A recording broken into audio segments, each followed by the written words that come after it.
আসসালামু আলাইকুম। কারিগরি এক্সপার্ট স্মার্ট লার্নিং সেন্টারে তোমাদের সবাইকে স্বাগতম। আশা করতেছি সবাই অনেক অনেক ভালো আছো। তো আজকের এই ক্লাসে ভাই আমি তোমাদের খুবই গুরুত্বপূর্ণ একটা অধ্যায় স্ট্রাকচারাল মেকানিক্সের 4 নম্বর অধ্যায় বলের মোমেন্ট নিয়ে আলোচনা করব। এই অধ্যায়টা কিন্তু ভাই তোমাদের পরীক্ষার জন্য খুবই গুরুত্বপূর্ণ, কারণ এই অধ্যায় থেকে তোমাদের অতি সংক্ষিপ্ত সংক্ষিপ্ত প্রমাণ এবং তোমাদের রচনামূলকে ম্যাথ প্রশ্ন একটা মাস্ট থাকবেই। ঠিক আছে, তো অধ্যায়টা কিন্তু ভাই তোমাদের খুব আহ, ভালোভাবে কমপ্লিট করতে হবে যাতে তোমাদের পরীক্ষায় ম্যাথগুলো ভুল না হয়। তো দেখো, অধ্যায়টা হচ্ছে কি নিয়ে? বলের মোমেন্ট নিয়ে। তো বলের এই মোমেন্ট সম্পর্কে আশা করতেছি তোমরা আগে থেকে কেউই পরিচিত নও। তো আমি তোমাদের খুব একদম বেসিক থেকে বিষয়টা বুঝে দেওয়ার চেষ্টা করব, যাতে খুব সহজে বিষয়টা বুঝতে পারো এবং তোমরা ম্যাথে তোমরা সেটার প্রয়োগ ঘটাইতে পারো। ঠিক আছে, তো আমি তোমাদের ফার্স্ট লেকচারে এই অধ্যায়ের যাবতীয় বেসিক বিষয়গুলো নিয়ে আলোচনা করব এবং তোমাদের দ্বিতীয় লেকচারে এই অধ্যায়ের যাবতীয় ম্যাথমেটিক্স অংশ নিয়ে আলোচনা করব। তো চলো আমরা প্রথমে আলোচনা করি। আমি যে বিষয়গুলো আলোচনা করব সেগুলো আমি এখানে লিখে নিয়েছি। তোমরা অবশ্যই বই এবং খাতা নিয়ে ক্লাসটা করতে বসবা। তো দেখো ভাইয়া, আমাদের এখানে কি বলছে, বলের মোমেন্ট কি, অর্থাৎ বলের মোমেন্ট জিনিসটা কি সেটা আগে আমাদের বুঝতে হবে। বলের মোমেন্ট হচ্ছে, ধরো কোনো একটা বস্তুর উপর তুমি একটা বল প্রয়োগ করতেছো। ঠিক আছে, বল প্রয়োগের ফলে ওই বস্তুটার উপর ওই বলের যে ঘূর্ণয়ন ক্রিয়া বা প্রভাব সৃষ্টি হবে, ওই ঘূর্ণয়ন ক্রিয়াটাই হচ্ছে ভাইয়া মোমেন্ট, ওই বলের মোমেন্ট। ঠিক আছে, বিষয়টা অবশ্যই মাথার উপর দিয়ে গেছে তোমাদের। আসলে আমি একটু প্র্যাকটিক্যালি বোঝানোর চেষ্টা করি, অর্থাৎ সূত্রে তোমাদের যেভাবে বিষয়টা বোঝানো হবে সেভাবে বোঝানোর চেষ্টা করি। ধরো এটা একটা বিন্দু। হ্যাঁ, এখন এই বিন্দু থেকে ধরলাম একটা নির্দিষ্ট দূরত্বে, কি দূরত্বে হতে হবে? অবশ্যই সেটা লম্ব দূরত্বে হতে হবে। কি দূরত্ব হতে হবে ভাইয়া? লম্ব দূরত্বে হতে হবে। অর্থাৎ একটা নির্দিষ্ট বিন্দু থেকে ধরলাম এল লম্ব দূরত্বে এফ মানের একটা বল এখানে এ নামে একটা বস্তুর উপর প্রয়োগ করা হচ্ছে। ঠিক আছে, তাহলে এই এফ বলের মোমেন্ট কি হবে সেটা এখন আমাদের বের করতে হবে। ঠিক আছে, তাহলে ভাইয়া আমাদের মোমেন্টের যে আরেকটা সংজ্ঞা আছে সেই সংজ্ঞায় তোমাদের বিষয়টা ক্লিয়ার করা আছে। আমি আগে তোমাদের বিষয়টা বুঝাই, তারপরে সংজ্ঞাটা বলবো। তাহলে এখানে আমাদের মোমেন্ট হবে হলো, moment M is equal to হবে, মোমেন্টকে আমরা কি দিয়ে প্রকাশ করি ভাইয়া? মোমেন্টকে আমরা এম দিয়ে প্রকাশ করি। তাহলে moment M is equal to হবে ওই নির্দিষ্ট বিন্দু থেকে বল পর্যন্ত লম্ব দূরত্ব এবং ওই প্রযুক্ত বলের গুণফল। ঠিক আছে, তাহলে মোমেন্ট কি ভাইয়া? কোনো একটা নির্দিষ্ট বিন্দু থেকে যদি কোনো একটা বল লম্ব দূরত্বে কোনো একটা বিন্দুতে ক্রিয়া করে, তাহলে ওই বলের মোমেন্ট হবে হলো ওই বিন্দু থেকে যে বিন্দুতে বলটা ক্রিয়া করতেছে ওই বিন্দু পর্যন্ত লম্ব দূরত্ব এবং ওই প্রযুক্ত বলের গুণফল। তাহলে মোমেন্ট কি ভাইয়া? লম্ব দূরত্ব গুণন প্রযুক্ত বল। তাহলে এই সূত্রের সাহায্যে কিন্তু আমরা মোমেন্টের যাবতীয় তোমার বিষয়গুলো নির্ণয় করব। এখন মোমেন্ট জিনিসটা তোমরা মানে প্র্যাকটিক্যালি কোন জায়গায় তোমরা প্রয়োগ করো বা করতে পারো সে বিষয়ে একটু তোমাদের ধারণা দিই। ধরো তোমাদের বাসায় যে দরজা আছে, ঠিক আছে, এই দরজা তোমরা যে খোলো বা বন্ধ করো এক্ষেত্রেও কিন্তু তোমরা এখানে মোমেন্টের প্রয়োগ ঘটাও। ঠিক আছে, অর্থাৎ এখানেও কিন্তু মোমেন্ট সৃষ্টি হয়। ঠিক আছে, ধরো এটা হচ্ছে আমাদের বাসার দরজা। ঠিক আছে, এটা হচ্ছে আমাদের বাসার দরজা। এখন তুমি ভাইয়া এই দরজাটা কাছে যাও, দরজাটা কাছে যেয়ে কি করো? প্রথমে তুমি এই দরজার এই জায়গায় বল প্রয়োগ করে, অর্থাৎ একদম প্রান্তে, হ্যাঁ দরজার একদম প্রান্তে বল প্রয়োগ করে দরজাটা খোলার চেষ্টা করো। দেখবা যে খুব ইজিলি তুমি দরজাটা খুলতে পারতেছো। কারণ কি? তুমি যখন অক্ষ থেকে, অর্থাৎ দরজার অক্ষ কোনটা? এটা। ঠিক আছে, এই অক্ষ থেকে কি করবা? অনেক দূরে বল প্রয়োগ করবা, তখন তুমি অল্প বল প্রয়োগ করেই অধিক পরিমাণে মোমেন্ট উৎপন্ন করতে পারবা। কারণ কি? দেখো তো, আমাদের এল এর ভ্যালু যত বেশি হবে, তোমার কি ধরলাম আমাদের এখানে এফ মানের একটা বল এল এর ভ্যালু হচ্ছে এক জায়গায় 100। ঠিক আছে, তাহলে এখানে আমাদের ধরলাম বল হচ্ছে কত? বল হচ্ছে 10 নিউটন। ঠিক আছে, তাহলে এই দুইটার গুণফল যেটা হবে কত হবে? 1000 নিউটন মিটার। ঠিক আছে, তাহলে এটা আমাদের মোমেন্টের একক নিউটন মিটার। ঠিক আছে, তাহলে তুমি যদি 100 মিটার দূরে 10 নিউটন বল প্রয়োগ করো, তাহলে তোমার দেখো 1000 নিউটন মিটার মোমেন্ট তৈরি হচ্ছে। আবার তুমি যদি সেম জিনিসটাই করো, ধরো তুমি 10 মিটার দূরে 10 নিউটন বল প্রয়োগ করতেছো। ঠিক আছে, মোমেন্ট, ঠিক আছে, 10 নিউটন বল প্রয়োগ করতেছো, তাহলে এখানে কি হচ্ছে? 100 নিউটন মিটার মোমেন্ট উৎপন্ন হচ্ছে। তার মানে দেখো তো, যেখানে তুমি দূরত্বটা বাড়াচ্ছ, অর্থাৎ অধিক দূরে যে বল প্রয়োগ করতেছো, তখন তোমার কি মোমেন্টটা বেশি হচ্ছে। আর যখন তুমি অক্ষের কাছে বল প্রয়োগ করতেছো, ধরলাম এটা হচ্ছে 100 মিটার দূরে, এটা হচ্ছে 10 মিটার দূরে, ঠিক আছে। তাহলে তুমি যখন এখানে বল প্রয়োগ করবা 10 নিউটন, অর্থাৎ F = 10 নিউটন বল প্রয়োগ করবা, তখন তুমি দেখো 10 নিউটন বল প্রয়োগ করে 1000 নিউটন মিটার মোমেন্ট উৎপন্ন করতে পারতেছো। আর যখন তুমি অক্ষের খুব কাছে বল প্রয়োগ করতেছো, তখন তুমি দেখো 10 নিউটন বল প্রয়োগ করে মাত্র 100 নিউটন মিটার মোমেন্ট উৎপন্ন করতে পারতেছো। সেম জিনিসটা অর্থাৎ তোমরা দরজার ক্ষেত্রে একটু প্র্যাকটিক্যালি দেখতে পারবা, যে তোমরা যা দরজার এখানে একবার বল প্রয়োগ করে দরজাটা খোলার চেষ্টা করো, আর একবার একদম অক্ষের কাছে বল প্রয়োগ করে দরজাটা খোলার চেষ্টা করো, দেখবা যে এই জায়গায় বল প্রয়োগ করে তুমি যখন দরজাটা খুলবা, তখন তোমার খুব অল্প পরিমাণ ধাক্কাতেই দরজাটা খুলে যাচ্ছে। কিন্তু এখানে তুমি যখন বলটা প্রয়োগ করবে একদম অক্ষের কাছে দরজার, তখন দেখবা যে দরজাটা খুলতে তোমার সেই পরিমাণে একটা বল প্রয়োগ করতে হচ্ছে। তাহলে ভাই কি বুঝলাম, আমাদের আমরা অক্ষ থেকে বা ওই নির্দিষ্ট যে বিন্দুর সাপেক্ষে ওই বলটা ক্রিয়া করতেছে, ওই ক্রিয়া বিন্দু থেকে যত দূরে বল প্রয়োগ করব আমরা তত বেশি মোমেন্ট পাবো, এবং যত কাছে বল প্রয়োগ করব আমাদের তত মোমেন্ট কমে যাবে, অর্থাৎ তখন আমাদের অধিক বল প্রয়োগ করতে হবে, ঠিক আছে। তো আশা করতেছি মোমেন্ট বিষয়টা তোমরা বুঝতে পারছো। এখন আসো আমাদের এখানে বলের মোমেন্টের জ্যামিতিক ব্যাখ্যা নামে একটা তোমাদের প্রমাণ আছে, এই জিনিসটা সম্পর্কে আমি একটু আলোচনা করি। এখন ভাই আমরা তোমাদের দেখো 2 নাম্বার যে পয়েন্টটা আছে বলের মোমেন্টের জ্যামিতিক ব্যাখ্যা, অর্থাৎ জ্যামিতির সাপেক্ষে আমরা এই মোমেন্টটা কিভাবে ব্যাখ্যা করতে পারি সেই বিষয়টা নিয়ে আলোচনা করব। তো আমি এই বিষয়টা তোমাদের ব্যাখ্যা করার জন্য যতটুকু বাংলা লেখা প্রয়োজন ছিল আমি লিখে নিয়েছি। তাছাড়া এতটুকু লিখতে দেখা যাবে যে 5-6 মিনিট তোমাদের ক্লাসটা বড় হয়ে যাচ্ছে। তো দেখো আগে বিষয়টা বোঝার চেষ্টা করো, যে ধরো মনে করি এবি রেখাটি পি মানের একটি বলকে নির্দেশ করতেছে, অর্থাৎ ধরো আমি চিত্রটা আবার তোমাদের একটু সাইডে অঙ্কন করে দেখাই, ঠিক আছে। ধরলাম এবি একটা রেখা, হ্যাঁ, এবি রেখাটা পি মানের একটা বলকে প্রকাশ করতেছে, ঠিক আছে, অর্থাৎ এই রেখাটা এই পি বলটাকে প্রকাশ করতেছে। ও স্থির একটা বিন্দু ধরলাম, এর ওপর যে কোনো একটা বিন্দু ও হচ্ছে স্থির একটা বিন্দু, হ্যাঁ, এটা হচ্ছে স্থির একটা বিন্দু। তাহলে এই ও বলের চারদিকে পি বলের আবর্তনের পরিমাণ বের করতে হবে, অর্থাৎ পি বলের এই ও বলের চারদিকে পি বলের আবর্তন কি, সেটাই হচ্ছে কি পি বলের মোমেন্টের পরিমাণ। তাহলে এই পি বলের মোমেন্টের পরিমাণ বের করতে হবে কিসের সাপেক্ষে, এই ও বিন্দুর সাপেক্ষে। তাহলে এটা প্রমাণ করার জন্য এখন আমাদের এখানে কিছু জিনিস অঙ্কন করতে হবে, অঙ্কন করে নিয়ে বিষয়টা প্রমাণ করতে হবে। তাহলে দেখো এখানে কি করতে হবে, ও বিন্দু হতে পি বলের ক্রিয়ারেখা এ বি এর উপর একটা ওডি লম্ব টানবো, ঠিক আছে। এই ও বিন্দু থেকে এই পি বলের ক্রিয়ারেখার উপর একটা কি টানবো, ওডি লম্ব অঙ্কন করলাম, ঠিক আছে।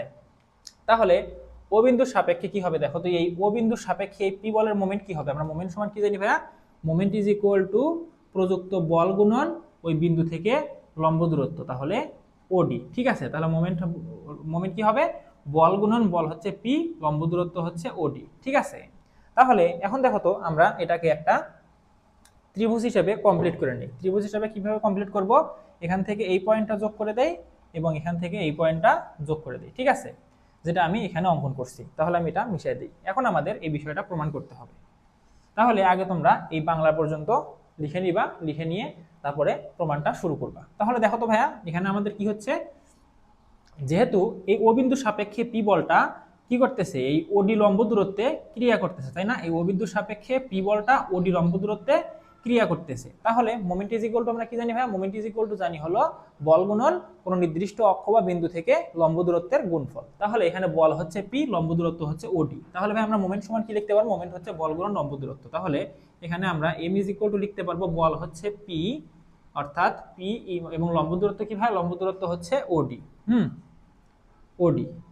তাহলে আবার এই পি কে আমরা কি লিখতে পারি দেখো তো, পি কে আমরা এখানে কি দিয়ে প্রকাশ করতেছি, এই এ বি বাহু দ্বারা প্রকাশ করতেছি না, এই বাহু দ্বারা প্রকাশ করতেছি কিন্তু। তাহলে পি পরিবর্তে আমরা কি লিখবো ভাইয়া, এই এ বি লিখবো। তাহলে moment M is equal to A B into OD. এখন আমাদের কি করতে হবে, জ্যামিতির সাপেক্ষে বিষয়টাকে তোমার ব্যাখ্যা করতে হবে। তাহলে অবশ্যই এখানে জ্যামিতিক বিষয় কিছু নিয়ে আসতে হবে, হ্যাঁ নিয়ে আসতে হবে কিন্তু। তাহলে আমরা দেখো তো ভাইয়া ত্রিভুজের ক্ষেত্রফলের সূত্র কি জানি, হাফ ইন্টু ভূমি গুণন উচ্চতা। তাহলে এখানে দেখো তো ত্রিভুজের ভূমি হচ্ছে এ বি এবং উচ্চতা হচ্ছে ওডি, তাই না, ওডি কিন্তু। তাহলে ভাইয়া ত্রিভুজের ক্ষেত্রফল কি হবে, ত্রিভুজের ক্ষেত্রফল হবে হলো, অর্থাৎ ত্রিভুজ ও এ বি এর ক্ষেত্রফল হবে হাফ গুণন ভূমি হচ্ছে এ বি গুণন উচ্চতা হচ্ছে ওডি, ঠিক আছে। তাহলে এখানে দেখো তো আমাদের এবি আর ওডি আছে, জাস্ট কি নেই, এই হাফটা নেই। তাহলে এখানে আমাদের কি করতে হবে, হাফটা নিয়ে আসতে হবে। হাফটা নিয়ে আসতে পারলেই আমরা জ্যামিতির সাপেক্ষে বিষয়টাকে ব্যাখ্যা করতে পারবো। ঠিক আছে, তাহলে এখানে আসলে আমরা হাফ নিয়ে আসি। কিভাবে হাফ নিয়ে আসবো দেখো তো। এম আমরা যদি এখানে 2 দিয়ে গুণ করে দেই, আবার ব্র্যাকেটের মধ্যে এখানে একটা হাফ নেই, তাহলে এই 2 আর এই হাফ কি হয়ে যাচ্ছে, কাটাকাটি হয়ে যাচ্ছে না, অর্থাৎ এখানে আবার ওই আগের অবস্থাতেই ফিরে আসতেছে। তাহলে এখানে আমরা 2 এবং হাফ যদি নেই, তাহলে এখানে মানের কোনো পরিবর্তন হচ্ছে না। ঠিক আছে, তাহলে আমরা এভাবে নিতে পারি।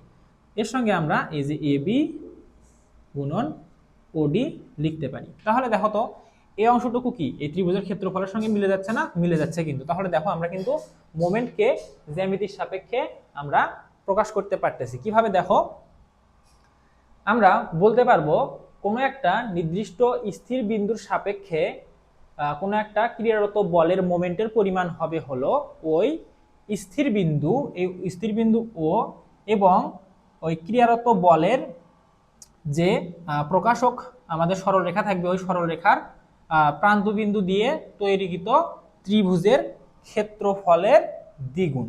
কি বললাম, আমাদের কোনো একটা স্থির বিন্দুর সাপেক্ষে যদি কোনো একটা বল নির্দিষ্ট লম্ব দূরত্বে থেকে ক্রিয়া করে, ঠিক আছে, যদি ক্রিয়া করে, তাহলে ওই বলের মোমেন্টের পরিমাণ হবে ওই স্থির বিন্দু এবং যে বলটা ক্রিয়া করতেছে ওই বলের সরল রেখা দ্বারা তৈরিকৃত ত্রিভুজের ক্ষেত্রফলের দ্বিগুণের সমান। তাহলে দেখো তো আমাদের মোমেন্ট কি হচ্ছে, ওই ত্রিভুজের ক্ষেত্রফলের দ্বিগুণের সমান। এই বিষয়টা তোমাদের বইয়ে লাস্টে দেখো লেখা আছে বাংলায়। বিষয়টা একটু তোমরা নিজে একবার পড়ে বোঝার চেষ্টা করো, আমি তো বুঝে দিলাম, আরেকবার তোমরা নিজেরা পড়ো, তাহলে বিষয়টা একদম ফুল ক্লিয়ার হতে পারবা। ঠিক আছে, তাহলে আমাদের ভাইয়া মোমেন্ট কি হবে, মোমেন্ট ইজ ইকুয়াল হবে হচ্ছে 2 গুণন ওই ত্রিভুজের ক্ষেত্রফল। ঠিক আছে, তাহলে এইভাবে আমরা মোমেন্টটাকে জ্যামিতির সাপেক্ষে ব্যাখ্যা করতে পারি। তো আশা করতেছি বুঝতে পারছো। এখন আমি তোমাদের 3 নাম্বার যে টপিকটা মোমেন্টের একক কি কি এই বিষয়ে একটু আলোচনা করি। তাহলে ভাইয়া মোমেন্টের একক জিনিসটা সম্পর্কে যদি আমরা আলোচনা করতে চাই, আমরা মোমেন্ট সমান কি জানি ভাইয়া, মোমেন্ট ইজ ইকুয়াল টু বল গুণন লম্ব দূরত্ব, তাই না? তাহলে এখানে দেখো তো আমাদের কি কি জিনিস মোমেন্টের মধ্যে আছে, বল আছে এবং লম্ব দূরত্ব আছে। বলের একক কি কি আছে ভাইয়া, বলের একক নিউটন আছে, কেজি আছে, তাই না? আরো অনেক একক আছে, আমরা দুইটা দিয়ে বোঝার চেষ্টা করি। আর তোমার ধরলাম লম্ব দূরত্ব মানে কি, দূরত্বের একক কি, দূরত্বের একক মিটার আছে, তারপর তোমার হচ্ছে সেন্টিমিটার আছে। তাহলে আমরা যদি বিষয়টা কি হয় প্রকাশ করি, ধরো কি কি একক হতে পারে, নিউটন মিটার হতে পারে একটা, একটা কি M is equal to newton metre, আবার তোমার হচ্ছে এম ইজ ইকুয়াল টু হতে পারে কিলো নিউটন মিটার। হ্যাঁ, এরপর তোমার হচ্ছে এম ইজ ইকুয়াল টু হবে হচ্ছে কেজি মিটার, বা এটাও হতে পারে M is equal to KG centimetre. অর্থাৎ এরকম একটা বলের একক এবং একটা দূরত্বের একক কি থাকবে, তোমার মোমেন্টের এককের মধ্যে থাকবে। তো আশা করতেছি তোমরা মোমেন্টের এককগুলো বইয়ের মধ্যে একবার দেখে নিবা, তাহলে বুঝতে পারবা এখানে আসলে আহামরি কোনো কিছু নেই।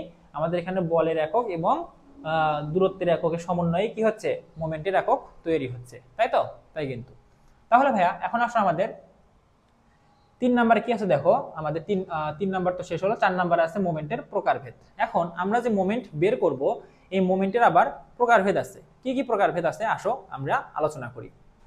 তাহলে এখন আমরা আলোচনা করব কি, মোমেন্টের প্রকারভেদ। তাহলে ভাইয়া তোমরা জেনে নাও যে মোমেন্ট হচ্ছে 2 প্রকার। ঠিক আছে, কয় প্রকার? 2 প্রকার।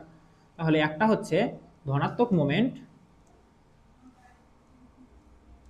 ধনাত্মক মোমেন্ট, আর একটা হচ্ছে কি ভাইয়া, অবশ্যই কি হবে, ঋণাত্মক মোমেন্ট, ঋণাত্মক মোমেন্ট। এখন তাহলে ভাইয়া আমরা কখন কোনটাকে ধনাত্মক মোমেন্ট বলবো এবং কখন কোনটাকে ঋণাত্মক মোমেন্ট বলবো, এটা আমাদের কি বুঝতে হবে, তাই না? আসো বোঝার চেষ্টা করি। ধরো এটা একটা বিন্দু, ঠিক আছে, এই বিন্দু থেকে একটা নির্দিষ্ট লম্ব দূরত্বে অর্থাৎ এল দূরত্বে একটা বল ক্রিয়া করতেছে এইভাবে, ঠিক আছে। আবার সেম ভাবেই ধরো আরো একটা বিন্দু, এখান থেকেও নির্দিষ্ট একটা দূরত্বে কি করতেছে ভাইয়া, আরো একটা বল এভাবে ক্রিয়া করতেছে, ঠিক আছে। এটাও ধরলাম এল এবং এফ মানের বল। এখন এখানে জাস্ট একটা সূক্ষ্ম পার্থক্য আছে, কি একটা সূক্ষ্ম পার্থক্য আছে, এই পার্থক্যটাকে তোমাদের ধরতে হবে। দেখো তো, তুমি ধরলাম এই বিন্দু থেকে এই মার্কারটার এই মাথায় আমি এই উপর থেকে বল প্রয়োগ করতেছি, ঠিক আছে, এভাবে বল প্রয়োগ করতেছি। তাহলে দেখো তো ভাই কি হচ্ছে, মার্কারটা এভাবে ঘুরবে, তাই না? আমরা যদি উপর থেকে বল প্রয়োগ করি তাহলে মার্কারটা এভাবে ঘুরবে, কোন দিকে, এই যে উপর থেকে বল দিলে এভাবে ঘুরবে, তাই তো? এখন তোমাদের বিষয়টা একটু ঘড়ির সাথে কল্পনা করতে হবে। ঠিক আছে, দেখো তো ভাইয়া ঘড়ি কোন দিকে ঘোরে, ঘড়ির কাঁটা সেকেন্ডের কাঁটাটা বা মিনিটের কাঁটাটা কোন দিকে ঘোরে? আমাদের যদি এটা ঘড়ি হয়, এটা যদি সেকেন্ডের কাঁটা হয়, তাহলে এই কাঁটাটা কি হয় ভাই? এইদিকে ঘোরে না? আমাদের এদিকে ঘোরে না?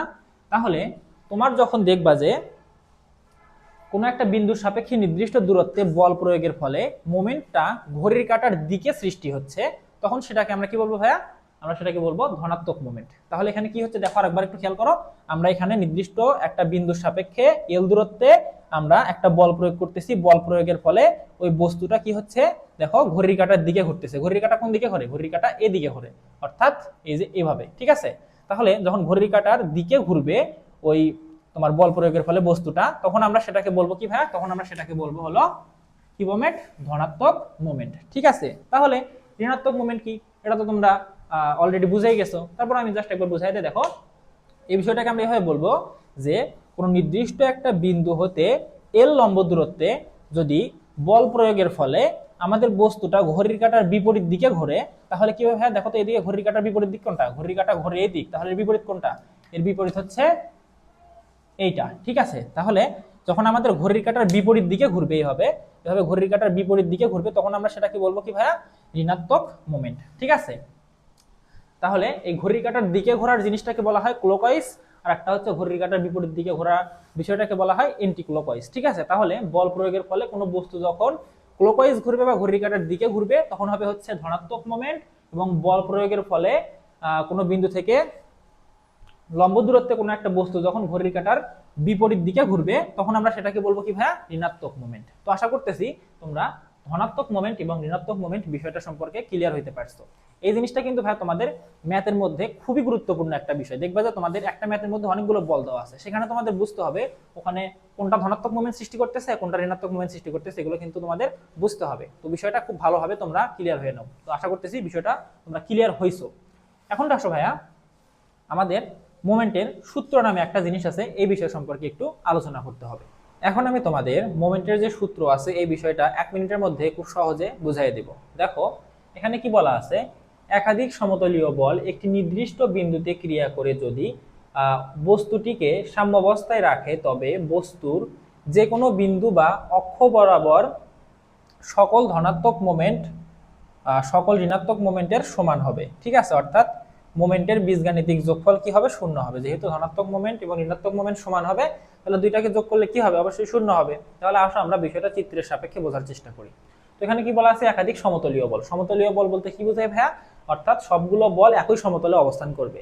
আমাদের এটা যদি একটা ঘনক হয়, এই ঘনকের তল কয়টা ভাই? এই ঘনকের তল হচ্ছে 6টা। এই 1টা 2টা 3টা এবং এগুলোর অপোজিট পাশে আবার একটা করে আছে। ঠিক আছে, তাহলে এর নিচে একটা আছে, এ সাইডে একটা আছে, এর পিছনে একটা আছে, এভাবে টোটাল 6টা তল আছে। তাহলে আমাদের বলগুলো কি হতে হবে? এই 6টা তল বা যদি তল আরো কম বা বেশি হয়, সেক্ষেত্রে ওই একটা নির্দিষ্ট তলে এই সবগুলো বল ক্রিয়া করতে হবে।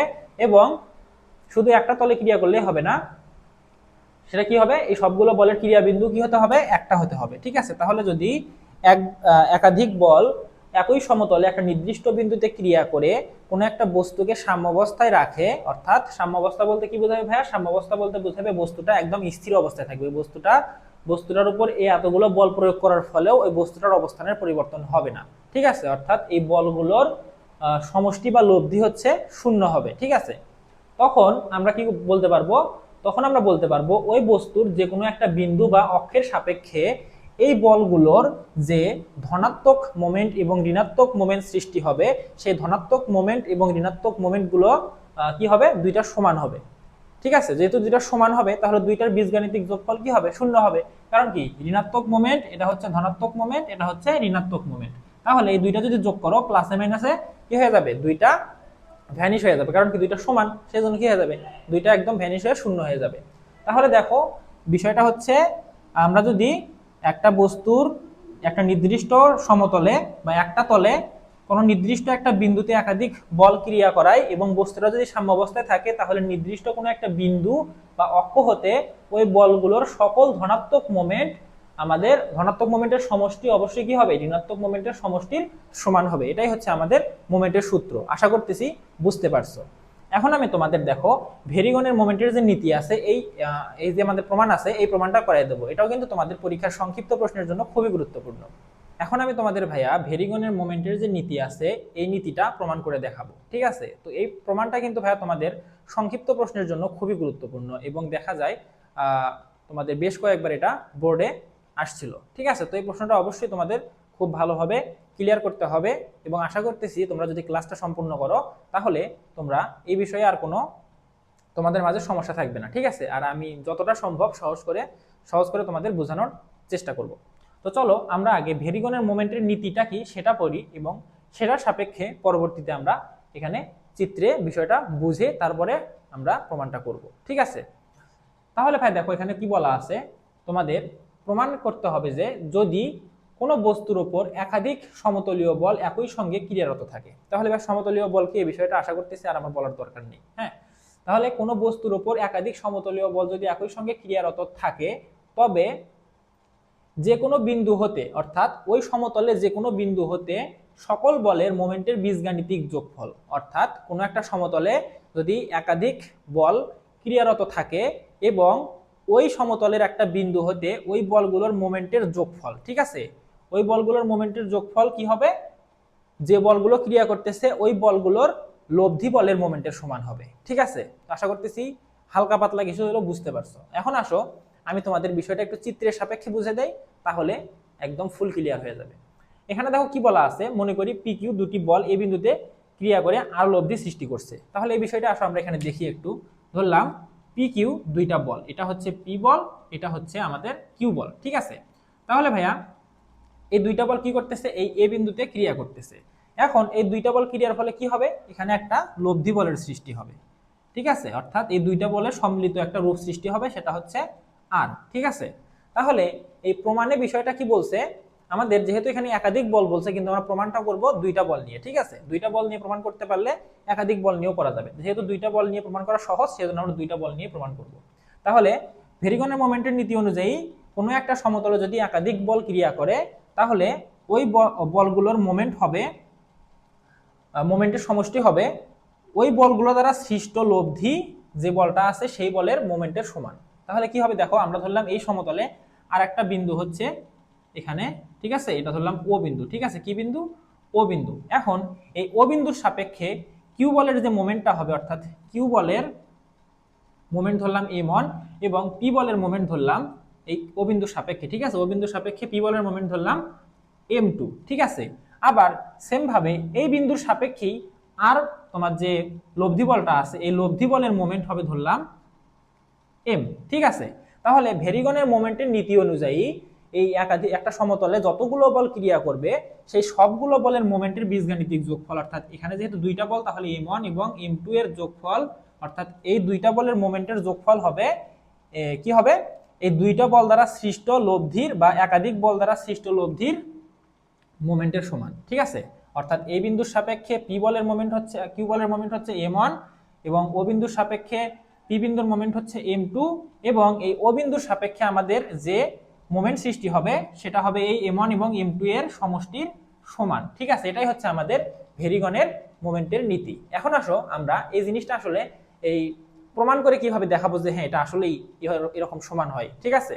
তাহলে আসো এখন আমরা প্রমাণটা তোমাদের করে দেখাই। তো ভাইয়া এই প্রমাণটা করার আগে আমি কিন্তু তোমাদের এর আগে তোমার মোমেন্টের যে জ্যামিতিক ব্যাখ্যা নামে একটা প্রমাণ ছিল সেই প্রমাণটা করাইছিলাম, ঠিক আছে? তাহলে এখানে তোমরা আগে এই প্রমাণটা করার জন্য কি লিখবা দেখো, আমি তার আগে এই আমাদের এখানে কিছু কথা আছে, কথাটা তোমাদের এই মেইন চিত্রের সাপেক্ষে একটু বুঝাই দেই। দেখো কি লেখা লাগবে, মনে করি পি কিউ দুটি বল এ বিন্দুতে ক্রিয়া করে আর লব্ধি সৃষ্টি করতেছে। তাহলে এখানে এই যে পি এবং কিউ দুইটা বল এই এ বিন্দুতে ক্রিয়া করে এই আর লব্ধি সৃষ্টি করতেছে, ঠিক আছে? আচ্ছা ঠিক আছে, আর লব্ধি সৃষ্টি করলো। এরপর ও এদের সমতলে অবস্থিত একটি বিন্দু, অর্থাৎ ও এই একই সমতলে অবস্থিত আর একটা বিন্দু হচ্ছে ও, ঠিক আছে? ঠিক আছে, ও এদের সমতলে অবস্থিত একটা বিন্দু বুঝলাম। এখন কি করতে হবে, প্রমাণ করতে হবে যে ও বিন্দুর সাপেক্ষে আর লব্ধি বলের মোমেন্ট, অর্থাৎ ও বিন্দুর সাপেক্ষে এই যে লব্ধি বল আর এর যে মোমেন্ট, এই মোমেন্টটা হবে পি বলের মোমেন্ট প্লাস কিউ বলের মোমেন্ট, ঠিক আছে? যেটা আমি তোমাদের একটু আগে বুঝাইলাম। তাহলে আশা করতেছি এই পর্যন্ত বুঝছো। এখন দেখো আমাদের এই চিত্রের মধ্যে কিছু মানে অঙ্কন করতে হবে, সেটা কি, এখন ধরো এ বি এর সমান্তরাল করে ওসি রেখা টানি, অর্থাৎ এই যে আমাদের এ বি রেখা আছে এই এ বি রেখার সমান্তরাল করে আমরা ওসি রেখা টানলাম, ঠিক আছে? তাহলে এই ওসি রেখা এবং এ বি রেখা কি সমান্তরাল রেখা। এরপর আমাদের কি করতে হবে, ও এ এবং ওবি যোগ করি, অর্থাৎ এই যে ও এ এবং ওবি আমাদের যোগ করতে বলছে, ঠিক আছে, আমরা এটাও যোগ করে দিলাম। এরপর আমাদের কি করতে হবে, সামান্তরিকের সূত্রানুযায়ী এ বি ডায়াগোনাল, অর্থাৎ এখানে দেখো তো আমাদের সামান্তরিকের একটা সূত্রের মতো একটা বিষয় তৈরি হয়েছে না, তৈরি হয়েছে কিন্তু। তাহলে এখানে কি বলছে, তাহলে এখানে সামান্তরিকের সূত্র অনুযায়ী কি হবে দেখো তো, এই যে পি এবং কিউ বলের লব্ধি কি হবে, এই সামান্তরিকটার কর্ণ হবে না, সামান্তরিকের কর্ণটা কিন্তু হবে। ঠিক আছে, তো আশা করতেছি এই পর্যন্ত বুঝতে পারছো। এখন আসো আমরা প্রমাণে চলে যাব যে কিভাবে আসলে বলবো যে ঠিক আছে আমাদের পি বলের মোমেন্ট প্লাস কিউ বলের মোমেন্ট ইজ ইকুয়াল টু আর বলের মোমেন্ট, এটা আমরা কিভাবে বলবো।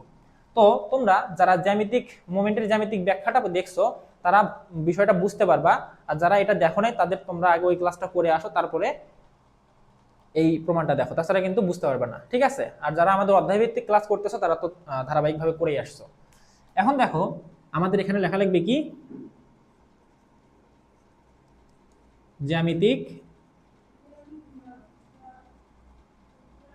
ব্যাখ্যা হতে কি পাই দেখো তো, জ্যামিতিক ব্যাখ্যা হতে আমরা কি পাইছিলাম ভাইয়া, যে কোনো একটা বল, ধরলাম পি বল, যদি কোনো একটা বিন্দুর সাপেক্ষে লম্ব দূরত্বে থেকে ক্রিয়া করে, ধরলাম এটা ও এটা ডি, তাহলে ও ডি লম্ব দূরত্বে থেকে ক্রিয়া করে, তাহলে এই পি বলের মোমেন্ট হবে কি, এই ও বিন্দু এবং এই পি বলের যে ক্রিয়া রেখা আছে এটা দ্বারা সৃষ্ট ত্রিভুজের, ধরলাম এটা হচ্ছে বি, সৃষ্ট ত্রিভুজের ক্ষেত্রফলের দ্বিগুণ। এটা কিন্তু আমি তোমাদের জ্যামিতিক ব্যাখ্যার মধ্যে, মোমেন্টের জ্যামিতিক ব্যাখ্যার মধ্যে দেখাই দিয়েছিলাম। তাহলে কি বললাম, যে কোনো একটা বল যদি একটা নির্দিষ্ট বিন্দু হতে একটা নির্দিষ্ট লম্ব দূরত্বে ক্রিয়া করে, ঠিক আছে, তাহলে এই নির্দিষ্ট বিন্দুটা হচ্ছে ও এবং নির্দিষ্ট বলটা হচ্ছে পি, সেটা কি করতেছে, ও ডি লম্ব দূরত্বে ক্রিয়া করতেছে। ঠিক আছে, ক্রিয়া করার ফলে এই পি বলের মোমেন্ট এম হবে হলো এই বল এবং এই বিন্দু দ্বারা সৃষ্ট ত্রিভুজের ক্ষেত্রফলের দ্বিগুণ। তাহলে ত্রিভুজের ক্ষেত্রফল কি ভাইয়া, হাফ ইন্টু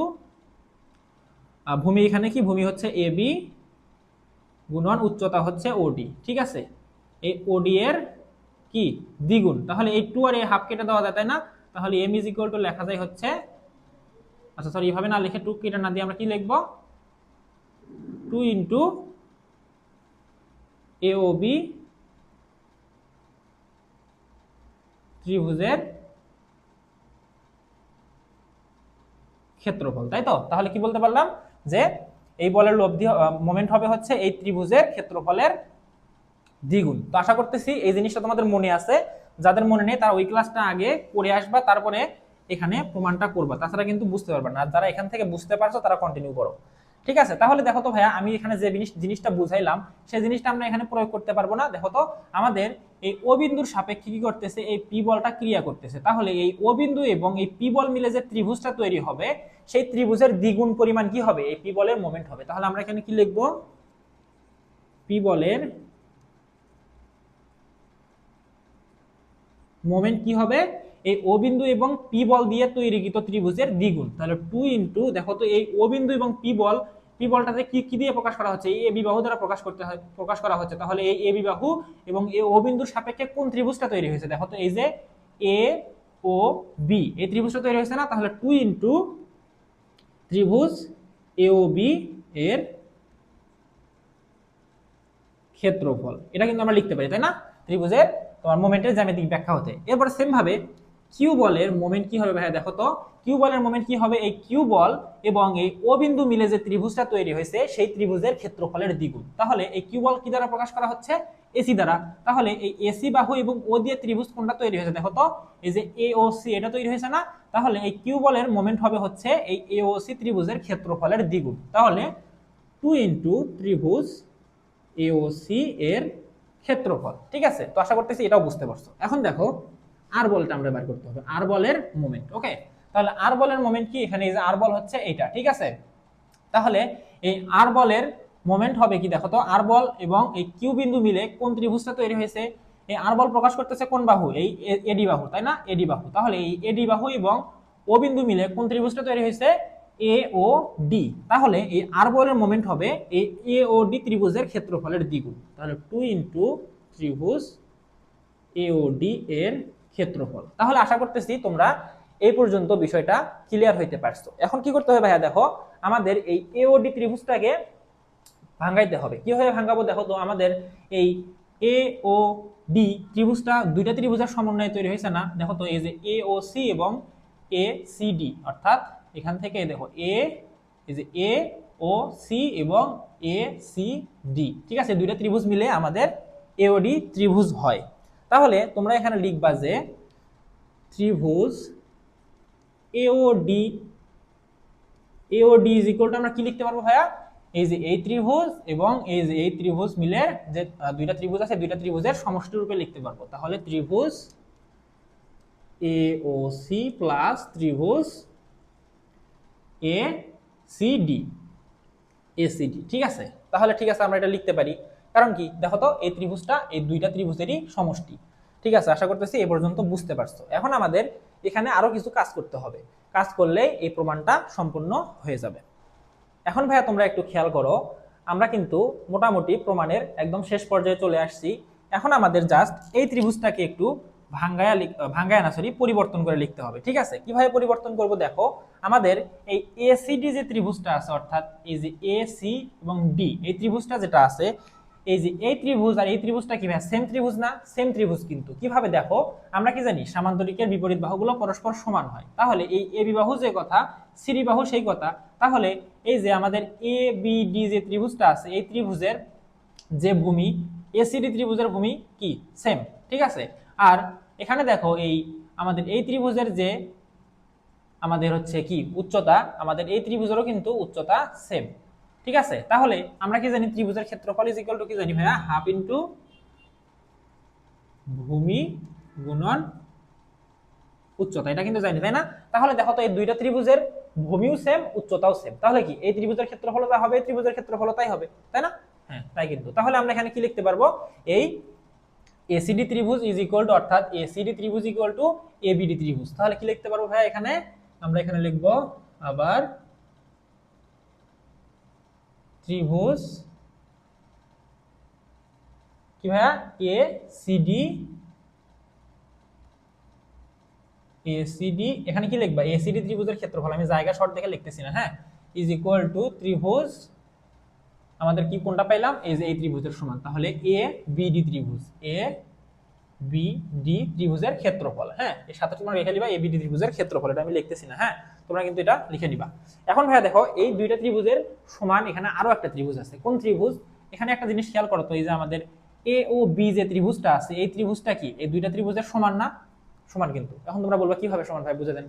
দেখো খেয়াল করো, আমাদের এই এ ও বি ত্রিভুজের ভূমি কি পি, আর সূত্রের প্রমাণে আমরা কি ধরে নিয়েছিলাম ভাইয়া, শুরুতেই এই যে এ বি এর সমান্তরাল করে ওসি রেখা টানি। তাহলে যেহেতু এই এ বি এবং ওসি রেখার সমান, তাহলে এই ত্রিভুজের তোমার হচ্ছে যে উচ্চতাটা আছে সেটাও আমাদের এই ত্রিভুজের উচ্চতার সমান হবে। তাহলে এখানেও কি হচ্ছে, আমাদের ভূমিও সেম হচ্ছে, উচ্চতাও সেম হচ্ছে। তাহলে আমরা কি বলতে পারবো, এই এ ও বি ত্রিভুজের ক্ষেত্রফল এই দুইটা ত্রিভুজের ক্ষেত্রফলের সমান হবে। তাহলে এখানে আমরা কি লিখবো ভাইয়া, ত্রিভুজ এ ও বি এর কি লিখবো, সবগুলোর সাথে ক্ষেত্রফল লিখবা কিন্তু অবশ্যই। তাহলে সবগুলোরই ক্ষেত্রফল সেম, সেই জন্য আমরা সমান দিয়ে লিখলাম। এখন দেখো তো ভাইয়া, এখানে আমরা কি করতে পারবো, এই এসিডি ত্রিভুজের জায়গায় রিপ্লেস করে আমরা এই এ ও বি ত্রিভুজের ক্ষেত্রফলটা লিখতে পারবো না? লিখতে পারবো কিন্তু। তাহলে এখানে লিখবা তোমরা, এখন তোমরা কিন্তু এগুলোর সাথে ক্ষেত্রফল রেখা এক করবা, আমি কিন্তু জায়গা শর্ট দেখে এক করতেছি না, হ্যাঁ। তাহলে এখানে এ ত্রিভুজ এ ও ডি ইজ ইকুয়াল টু, আমরা কি লিখতে পারবো ভাইয়া, আমরা আগে ছিল ওখানে কি ছিল, একটা ত্রিভুজ ছিল হচ্ছে এ ও সি প্লাস, আমরা এখানে রিপ্লেস করে লিখবো কোনটা, এসিডির জায়গায় রিপ্লেস করে আমরা এওবি লিখবো, কারণ এওবি যে কথা এসিডিও সেম কথা, কারণ দুইটার ক্ষেত্রফল কি, দুইটার ক্ষেত্রফল হচ্ছে সমান। তাহলে ত্রিভুজ এওবি, ঠিক আছে, অর্থাৎ এওডি ত্রিভুজের ক্ষেত্রফল ইজ ইকুয়াল টু এই দুইটা ত্রিভুজের ক্ষেত্রফলের সমষ্টির সমান। তাহলে ভাইয়া এখন একটা জিনিস দেখো তো, আমরা কিন্তু প্রমাণের একদম শেষ পর্যায়ে চলে আসছি। এখানে পি বলের সাথে কোন ত্রিভুজের সম্পর্ক ছিল, এওবির সম্পর্ক ছিল, আমরা কিন্তু এওবি চলে আসছে। এখানে কিউ বলের সঙ্গে সম্পর্ক ছিল এওসির, আমাদের এওসি কিন্তু চলে আসছে। আর বলের সঙ্গে কিসের সম্পর্ক ছিল, এওডি, দেখো এখানে আমাদের এওডি চলে আসছে। এখন আমাদের কি করতে হবে দেখো তো, এখানে সবগুলোর সাথে টু গুণ অবস্থায় ছিল, তাহলে আমরা এই পাশেও টু গুণ করে দেই, উভয় পাশে টু গুণ করে দিই, হ্যাঁ। তাহলে এখানে তোমরা লেখো two AOD is equal to 2 ত্রিভুজ AOC প্লাস 2 ইন্টু ত্রিভুজ AOB এর কি ক্ষেত্রফল, ক্ষেত্রফলগুলো কিন্তু অ্যাড করবা, ক্ষেত্রফল, ঠিক আছে। তাহলে এখন দেখো আমরা কিন্তু আমাদের কাঙ্ক্ষিত প্রমাণে চলে আসছে। এখন আমরা কি করব দেখো তো ভাইয়া, আমরা পি বলের মোমেন্ট সমান আমরা কি জানতাম, এই যে 2 ইন্টু ত্রিভুজ এ ও বি এর ক্ষেত্রফল। তাহলে এখন আমরা এখানে আগে দেখো এগুলো রিপ্লেস করে দিব। আচ্ছা পি বল না, আগে আমরা আর একটা খেয়াল করো, আর এর মোমেন্ট কি 2 ইন্টু ত্রিভুজ এ ও ডি এর ক্ষেত্রফল। তাহলে 2 ইন্টু এই যে ত্রিভুজ এ ও ডি এর ক্ষেত্রফলের জায়গায় আমরা কি লিখবো, আর বলের মোমেন্ট ইজ ইকুয়াল টু, ভাই দেখো তো আমাদের এখানে কি আছে, ত্রিভুজ 2 ইন্টু এওসি, ঠিক আছে 2 ইন্টু এওসি, তাহলে এটা কি কিউ বল, তাহলে কিউ বলের মোমেন্ট প্লাস দেখো তো আমাদের আরেকটা কি ত্রিভুজ আছে, আরেকটা আছে 2 ইন্টু এওবি। তাহলে এখানে দেখো তো 2 ইন্টু এওবি আমরা কি দ্বারা প্রকাশ করছিলাম, পি বলের মোমেন্ট। তাহলে পি বলের মোমেন্ট হচ্ছে 2 ইন্টু এওবি। তাহলে এখানে আমরা লিখবো পি বলের মোমেন্ট। তাহলে ভাই দেখো তো আমাদের প্রমাণটা কি হয়েছে, প্রমাণটা কিন্তু হয়ে গেছে। আমাদের প্রমাণ করতে বলছিল কি, যে একটা তলে যদি একাধিক সমতলীয় বল ক্রিয়া করে তাহলে ওই বলগুলো একটা নির্দিষ্ট বিন্দু হতে ওই বলগুলোর মোমেন্টের সমষ্টি কি হবে, ওই বলগুলো দ্বারা সৃষ্ট লব্ধি বলের মোমেন্টের সমান। তাহলে দেখো তো পিকিউ বলের মোমেন্টের সমষ্টি কি হচ্ছে, এই পিকিউ বল দ্বারা সৃষ্ট আর লব্ধি বলের মোমেন্টের সমান হচ্ছে। তাহলে কিন্তু ভাই আমরা প্রমাণটা করে ফেললাম। তো তোমরা এইভাবে ধারাবাহিকভাবে সুন্দর করে প্রমাণটা তোমরা খাতায় নোট করে ফেলো, তাহলে আশা করতেছি আর কখনোই এই প্রমাণটা তোমরা ভুলে যাবে না। আর তোমরা কিন্তু এই যে ত্রিভুজ এওসি এগুলোর সাথে ক্ষেত্রফল অ্যাড করে নিবা। আমি কিন্তু এই জায়গাগুলোতে ক্ষেত্রফল লেখাগুলো লিখি নাই, হ্যাঁ এগুলোর সাথে কিন্তু ক্ষেত্রফল লিখতে হবে।